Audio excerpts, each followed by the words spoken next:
নমস্কাৰ সকলোকে স্বাগতম জনাইছো বিশ্বাসী বন্ধু অতি গুৰুত্বপূৰ্ণ ভিডিঅ'লৈ আপোনালোকে চাই আছে সোশ্যাল সায়েন্সৰ ক্লাছ চেপ্টাৰ 8 চেপ্টাৰ 8 ৰ নাম হৈছে ভূগোল বিজ্ঞান অধ্যয়নৰ প্ৰযুক্তিৰ প্ৰয়োগ গতিকে এইটো চেপ্টাৰত যিমান কেইটা কোৱেশ্চন আছে আমি এটা ভিডিঅ'ৰ জৰিয়তে আপোনালোকৰ কাৰণে লৈ আহিছো আপোনালোকে জানে আমি সোশ্যাল সায়েন্স ইতিমধ্যে সমাপ্ত হ'ব আৰু কেইটামান ক্লাছ বাকি আছে আপোনালোকৰ ক্লাছ 9 10 অলৰেডি শেষ গৈছে ক্লাছ 8 টো শেষ হ'ব 7 আপোনাৰ চলি আছে 6 ও শেষ হ'ব গতিকে আপোনালোকক যদি সকলোবোৰ পিডিএফ আপোনালোকক প্ৰয়োজন হয় তেনেহলে আপোনালোকে 99 এটা পে কৰি আমাৰ পিডিএফ বোৰ ল'ব পাৰে আমাৰ পিডিএফ বোৰ ল'বলৈ আপোনালোকে আমাৰ WhatsApp নম্বৰত কন্টাক্ট কৰিব 8638686390 হেতু নম্বৰত কন্টাক্ট কৰিলে আপোনালোকে পিডিএফ বোৰ পাই যাব বা আপোনালোকে আমাৰ কমেন্ট বক্সত পিডিএফ লাগে যদি কমেন্ট কৰিব মই আপোনাক নম্বৰটো দি দিম সো আৰম্ভ কৰিবলৈ লৈছো আজি ক্লাছটো বহুত ইম্পৰ্টেন্ট হ'ব কাৰণ আজি আপোনালোকৰ কাৰণে তিনটা পাৰ্টত কোৱেশ্চন আছে এমসিকিউ টাইপ আছে শৰ্ট কোৱেশ্চন আছে আৰু এডিশনাল টাইপ কোৱেশ্চন আছে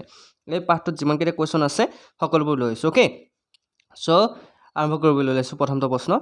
যিটো অনুপাতত পৃথিৱীৰ উপৰিভাগৰ বিভিন্ন ঠাইৰ মাজৰ প্ৰকৃত দূৰত্ব কম কৰি লোৱা হয় তাক কি বুলি কোৱা হয় কোৱেশ্চনটো অকনমান মন দিব অকনমান ট্ৰিকি কোৱেশ্চন হয় এনেকুৱা ধৰণৰ কোৱেশ্চন যদি পৰীক্ষাত খুদি দিয়ে তেতিয়াহলে আপোনালোকে নাৰ্ভাছ নহব কাৰণ আপোনালোকে বিশ্বাসী বন্ধুৰ ভিডিঅ চাই আছে হয়নে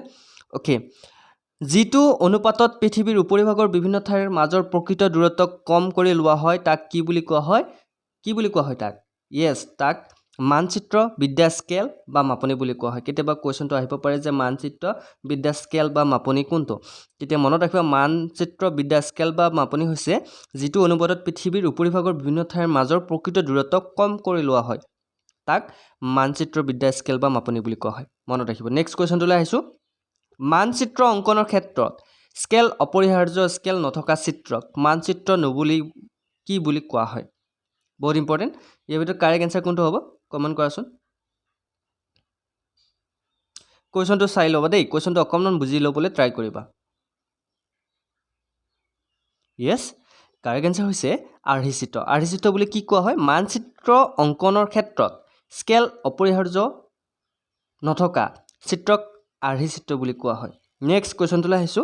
মানচিত্ৰ অংকনত ব্যৱহাৰ হোৱা স্কেল কেই প্ৰকাৰ এটো কিন্তু বহুত ইম্পৰ্টেন্ট কোৱেশ্চন বহুতে নাজানে যে মানচিত্ৰ বা মেপ যি তৈয়াৰ কৰে মেপ তৈয়াৰ কৰোঁতে কি স্কেল কেই প্ৰকাৰ স্কেল ব্যৱহাৰ কৰা হয় কেই প্ৰকাৰ স্কেল ব্যৱহাৰ কৰা হয় মেপ তৈয়াৰ কৰাৰ সময়ত কাৰেক্ট আনসাৰ হৈছে তিনি প্ৰকাৰ স্কেল ব্যৱহাৰ কৰা হয় কোৱেশ্চনটো কেনেকুৱা লাগিছে জনাবলৈ নাপাহৰিব নেক্সট কোৱেশ্চনটোলৈ আহিছো কোনো এটা বস্তু বা পদাৰ্থক স্পৰ্শ নকৰাকৈ আঁতৰৰ পৰাই নিৰীক্ষণ কৰি জোখ-মাখ লৈ প্ৰয়োজনীয় তথ্য আহৰণ কৰিব পৰা প্ৰযুক্তি কৌশলক কি বুলি কোৱা হয় কাৰেক্ট আনসাৰ হৈছে দূৰ সংবেদন বুলি কোৱা হয় কি বুলি কোৱা হয় দূৰ সংবেদন বুলি কোৱা হয় নেক্সট কোৱেশ্চনটোলৈ আহিছো যিটো ব্যৱস্থাই তথ্য সংগ্ৰহ পৰীক্ষণ বিশ্লেষণ প্ৰদৰ্শন আদি কাৰ্য পৃথিৱীৰ বিভিন্ন স্থানৰ পৰিপ্ৰেক্ষিতত নিয়াৰিকৈ সম্পন্ন কৰে তাক কি বুলি কোৱা হয় ইয়েস তাক কি বুলি কোৱা হয় ভৌগোলিক তথ্য ব্যৱস্থা বুলি কোৱা হয় আমাৰ যিকেইখন ক্লাছ 6 ৰ পৰা 10 লৈকে আমি সোশ্যাল সায়েন্সৰ পেপাৰ ডিসকাস কৰিছো অকল এডিআৰ এক্সামৰ কাৰণে নহয় বিভিন্ন ধৰণৰ কম্পিটিটিভ এক্সামৰ লগতে আহিবলগীয়া ষ্টুডেন্টৰ মেট্ৰিক এক্সামৰ কাৰণে বহুত ইম্পৰ্টেন্ট মেট্ৰিক পৰীক্ষাৰ কাৰণে হয় ক্লাছ 6 7 8 9 10 যিবিলাক ষ্টুডেন্ট আছে তেওঁলোকৰ যদি ক্লাছৰ কিছুমান হোমৱৰ্ক কৰিব লাগে তেনেহলে আমাৰ ভিডিঅ'ৰ জৰিয়তে তোমালোকে কৰিব পাৰিবা ক্লাছবোৰ কৰিব পাৰিবা নেক্সট কোৱেশ্চনটোলৈ আহিছো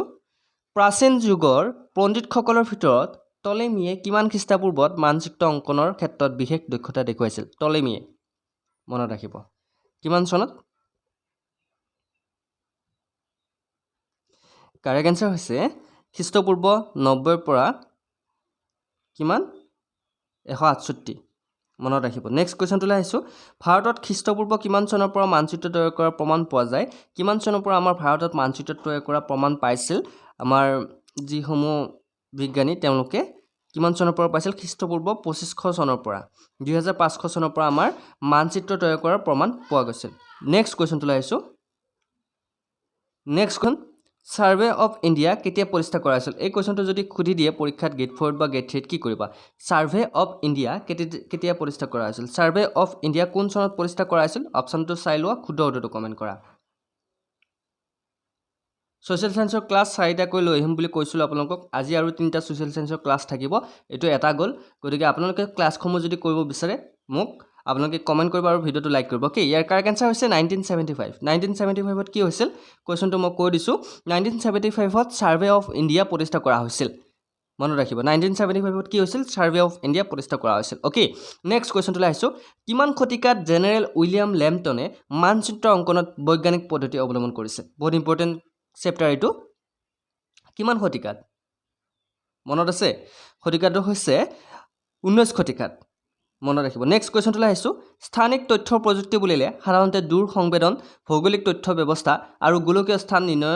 নিৰ্ণয়ন ব্যৱস্থা এই তিনিটা পদ্ধতিক কি বুলি কোৱা হয় একেলগে এই তিনিটা পদ্ধতিক আমি কি বুলি কওঁ জানেনে এই তিনিটা পদ্ধতিক একেলগে আমি স্থানিক তথ্য বুলি কওঁ কি বুলি কওঁ স্থানিক তথ্য কেতিয়াবা সুধিব পাৰে স্থানিক তথ্য কি তেতিয়া মনত ৰাখিব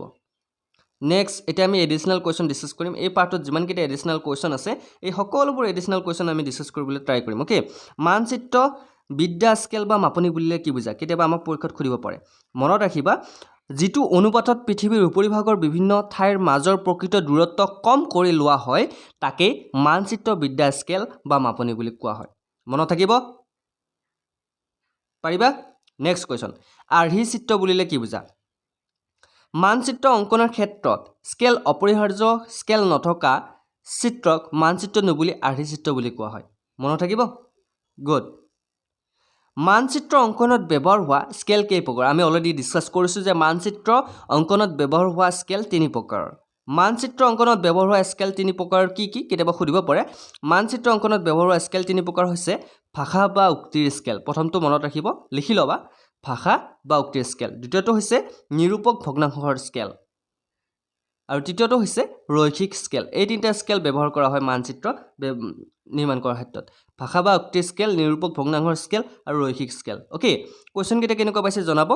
নেক্সট কুৱেশ্যনটোলৈ আহিছোঁ দূৰ সংবেদন বুলিলে কি বুজা কোনো এটা বস্তু বা পদাৰ্থক স্পৰ্শ নকৰাকৈ আঁতৰৰ পৰাই নিৰীক্ষণ কৰি বা জোখ মাখ লৈ প্ৰয়োজনীয় তথ্য আহৰণ কৰিব পৰাকে দূৰ সংবেদন বুলি কোৱা হয় এতিয়া চোৱা এটা উদাহৰণ দিওঁ কেতিয়াবা তুমি যদি ক'ৰবাত গৈ থাকা কেতিয়াবা আনুমানিক জোখমাখ তোমালোকে চকুৰে লৈ পাইছা নে নাই লৈ পাইছা হয়নে তুমি যদি কাৰোবাৰ ঘৰ দেখা পোৱা ঘৰটো আনুমানিক কিমান খৰচ হৈছে ঘৰটোৰ উষ্ণতা কিমান হয়নে তুমি এনেকুৱা আনুমানিক জোখ লৈ পাইছা এই আনুমানিক যিটো চকুৰে লোৱা জোখ বা এটা কোনো বস্তু আমি স্পৰ্শ নকৰাকৈ তাৰ জোখটো আমি ল'ব পাৰোঁ সেই জোখমাখকে কি বুলি কোৱা হয় দূৰ সংবেদন বুলি কোৱা হয় মনত ৰাখিব নেক্সট কুৱেশ্যনটোলৈ আহিছোঁ ভৌগোলিক তথ্য ব্যৱস্থা বুলিলে কি বুজা ভৌগোলিক তথ্য যিটো ব্যৱস্থাই তথ্য সংগ্ৰহ পৰীক্ষণ বিশ্লেষণ প্ৰদৰ্শন আদি কাৰ্য পৃথিৱীৰ বিভিন্ন স্থানৰ পৰিপ্ৰেক্ষিতত নিয়াৰিকৈ সম্পন্ন কৰে তাকে ভৌগোলিক তথ্য ব্যৱস্থা বুলি কোৱা হয় মনত থাকিব গুড নেক্সট কুৱেশ্যন পৃথিৱীৰ উপৰিভাগৰ বিভিন্ন ঠাইৰ বা অৱয়ৱৰ অৱস্থা নিৰ্ণয় কৰিবলৈ কি স্থাপন কৰা হয় এইটো ইম্পৰ্টেণ্ট কুৱেশ্যন পৃথিৱীৰ উপৰিভাগৰ বিভিন্ন ঠাইৰ বা অৱয়ৱৰ অৱস্থা নিৰ্ণয় কৰিবলৈ মহাকাশত কৃত্ৰিম উপগ্ৰহ স্থাপন কৰা হয় বৰ্তমান বহুকেইটা উপগ্ৰহ মহাকাশত স্থাপন কৰা হৈছে নেক্সট কুৱেশ্যন কোনো ঠাইৰ সঠিক অৱস্থান নিৰ্ণয় কৰিবলৈ কি ব্যৱহাৰ কৰা হয় কোনো ঠাইৰ সঠিক অৱস্থান নিৰ্ণয় কৰিবলৈ GPS ব্যৱহাৰ কৰা হয় গতিকে GPS বৰ্তমান আপোনালোকে GPSৰ সহায়ত বিভিন্ন ধৰণৰ ঠাইৰ আপোনালোকে ঘৰতে বহি ঘূৰি আহিব পাৰে কিছুমানে যে কয় মই কোনো ধৰণৰ প্লেনিং নকৰি মই আমেৰিকাৰ পৰা ঘূৰি আহোঁ তো আপোনালোকে মিনিটতে বৰ্তমান আমেৰিকাৰ পৰা ইংলেণ্ডৰ পৰা ঘূৰি আহিব পাৰে GPSৰ সহায়ত নেক্সট কুৱেশ্যনটোলৈ আহিছোঁ আটাইতকৈ প্ৰাচীন মানচিত্ৰ উদ্ধাৰ কি এইটো কিন্তু বহুত ইম্পৰ্টেণ্ট কুৱেশ্যন প্ৰাচীন মানচিত্ৰ উদ্ধাৰ আটাইতকৈ সেইটো হৈছে আটাইতকৈ প্ৰাচীন মানচিত্ৰ উদ্ধাৰ হৈছে মেছোপটেমিয়াত বৰ্তমান ইৰাকত ওকে মেছোপটেমিয়াত আটাইতকৈ প্ৰাচীন মানচিত্ৰ ক'ত উদ্ধাৰ হৈছিল কেতিয়াবা সুধিব পাৰে প্ৰশ্ন মেছোপটেমিয়াত বৰ্তমান ইৰাকত আছে মেছোপটেমিয়া ওকে নেক্সট কুৱেশ্যনটোলৈ আহিছোঁ প্ৰাচীন যুগৰ পণ্ডিতসকলৰ ভিতৰত টলেমিয়ে কিমান খ্ৰীষ্টপূৰ্বত মানচিত্ৰ অংকনৰ ক্ষেত্ৰত বিশেষ দক্ষতা দেখুৱাইছিল প্ৰাচীন যুগৰ পণ্ডিতসকলৰ ভিতৰত টলেমিয়ে খ্ৰীষ্টপূৰ্ব 90ৰ পৰা 168 মানচিত্ৰ অংকনৰ ক্ষেত্ৰত বিশেষ দক্ষতা দেখুৱাইছিল নেক্সট কুৱেশ্যন ভাৰতত খ্ৰীষ্টপূৰ্ব কিমান চনৰ পৰা মানচিত্ৰ তৈয়াৰ কৰাৰ প্ৰমাণ পোৱা গৈছে ভাৰতত খ্ৰীষ্টপূৰ্ব 2500 চনৰ পৰাই মানচিত্ৰ তৈয়াৰ কৰাৰ প্ৰমাণ পোৱা গৈছে তেওঁলোকৰ ৰাজ্যৰ সীমা দেখুৱাবলৈ কোনে মানচিত্ৰ তৈয়াৰ কৰিছিল তেওঁলোকৰ ৰাজ্যৰ সীমা দেখুৱাবলৈ ৰজা মহাৰাজাসকলে মানচিত্ৰ তৈয়াৰ কৰিছিল আমাৰ দেশতে প্ৰথম কোনে মানচিত্ৰ প্ৰস্তুতকৰণৰ বিজ্ঞানসন্মত কৌশল সূচনা কৰিছিল আমাৰ দেশত প্ৰথমে ইংৰাজসকলে মানচিত্ৰ প্ৰস্তুতকৰণৰ বিজ্ঞানসন্মত কৌশলৰ সূচনা কৰিছিল কোনে কৰিছিল ইংৰাজসকলে কৰিছিল next question survey of India কেতিয়া প্ৰতিষ্ঠা কৰা হৈছিল আমি অলৰেডি ডিছকাছ কৰিছোঁ 1767 ওকে 1767 চনতে প্ৰতিষ্ঠা কৰা হৈছিল সাৰ্ভে অফ ইণ্ডিয়া নেক্সট কুৱেশ্যনটোলৈ আহিছোঁ কিমান শতিকাত জেনেৰেল উইলিয়াম লেম্পটনে মানচিত্ৰ অংকনৰ বৈজ্ঞানিক পদ্ধতি অৱলম্বন কৰিছিল 19 শতিকাত মনত ৰাখিব 19 শতিকাত কোনে মানচিত্ৰ অংকনৰ বৈজ্ঞানিক পদ্ধতি অৱলম্বন কৰিছিল ইতিমধ্যে আমি নামটো ক'লো যে জেনেৰেল উইলিয়াম লেম্পটনে নেক্সট কোৱেশ্চন স্থানিক তথ্য প্ৰযুক্তি বুলিলে কি বুজায় কেতিয়াবা সুধিব পাৰে স্থানিক তথ্য প্ৰযুক্তি বুলিলে সাধাৰণতে দূৰ সংবেদন ভৌগোলিক তথ্য ব্যৱস্থা আৰু গোলকীয় স্থান নিৰ্ণয়ন ব্যৱস্থাই এই তিনিটা পদ্ধতিকে সামৰি লৈ ইয়াক স্থানিক তথ্য বুলি কোৱা হৈছে নেক্সট কোৱেশ্চনটো লাইছো ৰৈখিক স্কেল কিহৰ সহায়ত প্ৰকাশ কৰা হয় ৰৈখিক স্কেল সৰল ৰেখাৰ সহায়ত প্ৰকাশ কৰা হয় এতিয়া আমি কেইটামান চমু টকা চাম স্কেল বা মাপনি বুলিলে কি বুজায় কেতিয়াবা সুধিব পাৰে যিটো অনুপাতত পৃথিৱীৰ উপৰিভাগৰ বিভিন্ন ঠাইৰ মাজৰ প্ৰকৃত দূৰত্ব কম কৰি লোৱা হয় তাকে মানচিত্ৰ বিদ্যাত স্কেল বা মাপনি বুলি কোৱা হয় ভৌগোলিক তথ্য বুলিলে কি বুজা যিটো ব্যৱস্থাই তথ্য সংগ্ৰহ পৰীক্ষণ বিশ্লেষণ প্ৰদৰ্শন আদি কাৰ্য পৃথিৱীৰ বিভিন্ন স্থানৰ পৰিপ্ৰেক্ষিতত নিয়াৰিকৈ কৰে তাকে ভৌগোলিক তথ্য ব্যৱস্থা বোলে আমাক ক্ষুদ্ৰ উত্তৰটো বাছি দিব দিছে দ্ৰাঘিমাংশ আৰু অক্ষাংশৰ ভিত্তিত প্ৰথমতে মানচিত্ৰ অংকন কৰিছিল কোনে অংকন কৰিছিল ইয়াৰ ভিতৰত কাৰেক্ট আনসাৰ কোনটো হ'ব কমেন্ট কৰাচোন কোনে অংকন কৰিছিল ইয়েছ অংকন কৰিছিল টলেমিয়ে ইতিমধ্যে আমি ডিসকাস কৰিছো এটা চেপ্টাৰত আমি যিমান কেইটা কোৱেশ্চন থাকে প্ৰতিটো আমি ব্ৰিফলি ডিসকাস কৰোঁ যাতে কোনো ধৰণৰ আৰু আপোনালোকৰ সংকোচ নাথাকে আৰু কনসেপ্টটো ক্লিয়াৰ হৈ যায় ওকে নেক্সট কোৱেশ্চনটো লৈ আহিছো 10000 এনেদৰে প্ৰকাশ কৰা স্কেলবিধ হৈছে কি বাৰু নিৰূপক ভগ্নাংশ ওকে আমি ভগ্নাংশত যদি এনেকে যদি আমি প্ৰকাশ কৰোঁ ইয়াক কি বুলি কোৱা হয় নিৰূপক ভগ্নাংশ বুলি কোৱা হয় মনত ৰাখিব নেক্সট কোৱেশ্চনটো লৈ আহিছো আটাইতকৈ প্ৰাচীন মানচিত্ৰ উদ্ধাৰ হৈছে ক'ত উদ্ধাৰ হৈছে আটাইতকৈ প্ৰাচীন মানচিত্ৰখন বহুত ইম্পৰ্টেণ্ট আটাইতকৈ প্ৰাচীন মানচিত্ৰ উদ্ধাৰ হৈছে মেচোপটেমিয়াত এইটো কিন্তু বহুত ইম্পৰ্টেণ্ট কুৱেশ্চন নেক্সট আমাক বহলাই লিখিব দিছে এইটা চেপ্টাৰৰ কুৱেশ্চন হয় ইমান ইম্পৰ্টেণ্ট হয় তথাপিও কৈ দিছো মানচিত্ৰ অংকনৰ ক্ৰম বিকাশৰ সম্বন্ধে এটি টকা আমাক লিখিব দিছে অকণমান মই কৈ দিছো এখন অৰ্থপূৰ্ণ মানচিত্ৰ প্ৰস্তুত কৰি উলিওৱাটো সহজ কাম নহয় এই ক্ষেত্ৰত প্ৰয়োজন হোৱা পদ্ধতি আৰু সামগ্ৰী সম্পৰ্কে উপযুক্ত জ্ঞানৰ প্ৰয়োজন হয় সহায়তাৰ একেবাৰে আৰম্ভণিৰ পৰাই মানুহে মানচিত্ৰ প্ৰস্তুতিৰ বাবে চেষ্টা চলাই আহিছে আটাইতকৈ প্ৰাচীন মানচিত্ৰ উদ্ধাৰ হৈছে মেচোপটেমিয়াত বৰ্তমান ইৰাকত আছে এই মানচিত্ৰ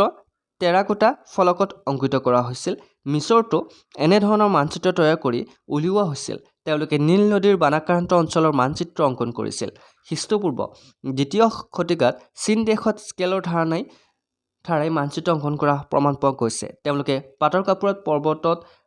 পাহাৰত নদ নদী ৰাস্তা ঘাট ইত্যাদি দেখুৱাই মানচিত্ৰ অংকন কৰিছিল প্ৰাচীন কালৰ পণ্ডিতসকলৰ ভিতৰত টলেমিয়ে মানচিত্ৰ অংকনৰ ক্ষেত্ৰত বিশেষ দক্ষতা দেখুৱাব পাৰিছিল দ্ৰাঘিমাংশ আৰু অক্ষাংশৰ সহায়ৰ দ্বাৰা টলেমিয়ে ঠাইৰ অৱস্থান নিৰ্ণয় কৰিবৰ বাবে যত্ন কৰিছিল তাৰ পিছত কলম্বাছ ভাস্কো দা গামা ইত্যাদিয়ে অভিযাত্ৰীসকলে পৃথিৱীৰ বিভিন্ন স্থান আৱিষ্কাৰ কৰি বিভিন্ন পৃথিৱী সম্পৰ্কে মানুহৰ জ্ঞান বঢ়ায় ইউৰোপত ছপা যন্ত্ৰৰ আৱিষ্কাৰে মানচিত্ৰ প্ৰস্তুতিৰ ক্ষেত্ৰত ব্যাপক পৰিৱৰ্তন আনিলে গতিকে এইটো মনত ৰাখিব সো আজি আমাৰ সোশ্যাল সায়েন্সৰ এইকেইটা কোৱেশ্চন আছিল কেনেকুৱা লাগিল কোৱেশ্চনটো আৰু ক্লাছটো কৰি কেনেকুৱা লাগিল জনাবলৈ নাপাহৰিব যদি প্ৰথম আহিছে ক্লাছটো যদি ভাল লাগিছে এটা লাইক কৰি দিব ওকে আজি যদি ক্লাছটো ভাল লাগিছে শেয়াৰ কৰি দিব লোক বন্ধুক সোশ্যাল সায়েন্সৰ আমাৰ প্ৰথম চেপ্টাৰ 1ৰ পৰা যদি পাৰ্টবিলাক চোৱা নাই আমি ধুনীয়াকৈ প্লেলিষ্ট আকাৰে দিয়া আছে এটা প্লেলিষ্টতে গোটেইকেইটা ভিডিঅ' পাব বা পাৰ্ট বাই পাৰ্ট দিয়া আছে চাব আৰু পিডিএফবোৰ যদি আপোনালোকে ক্ৰয় কৰিব বিচাৰে মাত্ৰ 99 ৰুপিজতে আপোনালোকে পিডিএফবোৰ ল'ব পাৰে কমেণ্ট কৰিব যদি পিডিএফ লাগে আজিলৈ মানে নেক্সট এটা ভিডিঅ'ত আকৌ লগ পোৱাৰ প্ৰতিশ্ৰুতি জয় হিন্দ জয় অসম